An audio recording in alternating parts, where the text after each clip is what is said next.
decision fully adopted the Israeli position and completely ignored the Palestinian position and the interests of our Palestinian people here in the Gaza Strip. And that Netanyahu does not want to continue with the ceasefire agreement. Rather, he wants to impose his vision on the Gaza Strip and the entire region. We affirm our rejection of the Security Council resolution regarding the Gaza Strip and its future, as it overrides the unity of the Palestinian political system and the establishment of a new guardianship over the people of the Strip and the creation of forces to replace the occupation.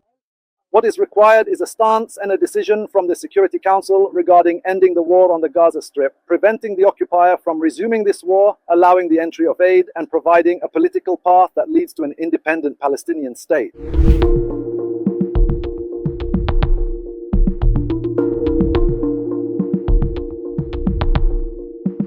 Now we have peace in the Middle East, and at the United Nations today, they approved the Board of Peace, which is I'm going to chair, and we're picking the leaders or the heads of the most important nations in the world. I think it'll be a board like no other than perhaps the McDonald's board. You have a very good board.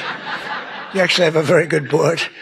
But nobody thought a thing like that this just happened today. The Board of Peace, and it's going to be comprised of myself and leaders of other very important nations and very respected nations, and it's going to be something I think is going to be very important. It was just approved. It was just endorsed by the United Nations. It was pretty great. It's a big thing. I think it's one of the most important things the United Nations will ever do, actually.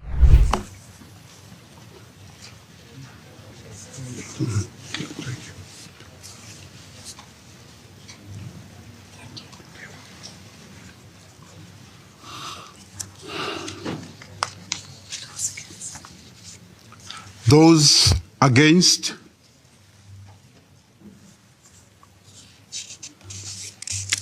Abstentions?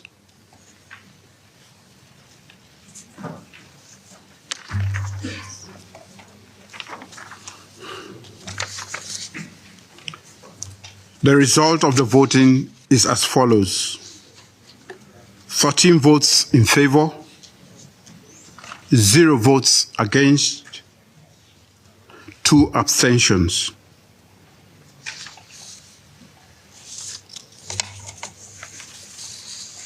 The draft resolution has been adopted as Resolution 2803, 2025. Or the draft resolution. Well, good evening, everyone. And thank you for joining us for what is truly a historic moment at the United Nations. Today marks a turning point, not just for Gaza, not just for the Middle East, but for what international cooperation under President Trump's leadership can achieve when we choose diplomacy over destruction, when we choose stability over suffering, and peace over perpetual conflict. Today, the United Nations proved it can be great again. The United Nations today proved it can be a beacon for peace, not just a bystander. The United Nations Security Council has just adopted the United States-sponsored resolution on Gaza that does something we haven't seen in generations. It provides a real, actionable pathway to lasting peace for Palestinians and Israelis. And I would encourage everyone around the world, and I would certainly encourage the media to read the entire resolution. Read the whole thing. It is truly a victory for everyone who believes in a future where the Palestinian people can determine their own destiny and where they can have a future free of the grip of Hamas terrorists. This is what the United Nations was created to do, to make pathways for real, tangible, and actionable peace. So let me be clear. This resolution and the progress it represents would not have been possible without President Trump's bold leadership and his vision. Folks, just weeks ago, literally just weeks ago, the Middle East was mired in conflict. Hostages remained in tunnels in captivity. Palestinians in Gaza suffered in a hell on earth as the war raged on. Then President Trump secured a historic peace deal with the critical support of Qatar, Egypt, and Turkey. Hostages came home to their families, and we are still working to bring home the remaining 3 hostages who remain in Gaza.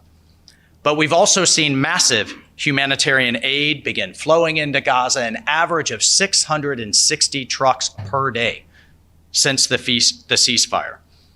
So we saw the region in chaos just weeks ago. It took its first real step towards peace, and today the United Nations solidified that into international law. Today, the Security Council built on that foundation.